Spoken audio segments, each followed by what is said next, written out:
Hi everyone, I am Vishnuvardhan. So இந்த இமேஜை பாருங்கள். இந்த இமேஜ் வந்து நம்மளுக்கு ஒரு லைஃபோடையும் பிஸ்னஸோடய கனெக்ட் ஆகுது. ஃபஸ்ட்டு வந்து இந்த பென்ஸ் வந்து முழுசாக இருக்குது. ரெண்டாவது வந்து உடஞ்சிருச்சு. உடஞ்சது வந்து ப்ராப்ளம்னு நினைக்கிறோம். ஸோ அது எப்படி ப்ராப்ளம் ஆகும்? ப்ராப்ளம் கிடையாது. அது மூணாவதாக என்ன இருக்குது? மூணாவதாக 2 ஆப்பர்ச்சுனிட்டி அது பிரிஞ்சிருக்கு. ஸோ இதே தான் நம்ம லைஃப்லேயும் வந்து இம்ப்ரூவ் பண்ண போகிறோம். எப்படின்னா, நம்ம லைஃப்பில் வந்து தோற்றுருவோன்னு ப்ராப்ளம் வந்தால் பயப்படுறோம், வந்து பயந்துக்கிட்டு தான் நம்ம லைஃப் லாங்கும். ஸோ அந்த பயப்படாமல் அந்த ப்ராப்ளத்தை எவன் வந்து பிரேக் பண்ணிட்டு அதை ஆப்பர்ச்சுனிட்டியாக பார்க்குறானோ அவன் தான் லைஃப்பில் வந்து வின் பண்ண போகிறான். ஸோ அதே தான் சொல்கிறேன். நீங்கள் வந்து உங்களை வந்து ஒரு ப்ராப்ளம் வருதுன்னா உங்களை வந்து உடைக்க வரல, உங்களை உருவாக்க வந்துட்டு உங்களை ஸ்ட்ராங்காக்க தான் வந்திருக்கு. ஸோ அதே தான் நீங்கள் வந்து பண்ணோம்.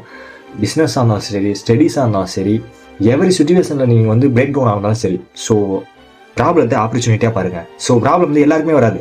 எவன் வந்து முயற்சி பண்ணுறானோ அவனுக்கு தான் வந்து ப்ராப்ளம் வரும்.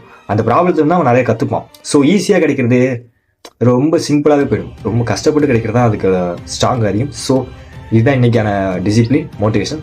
See you.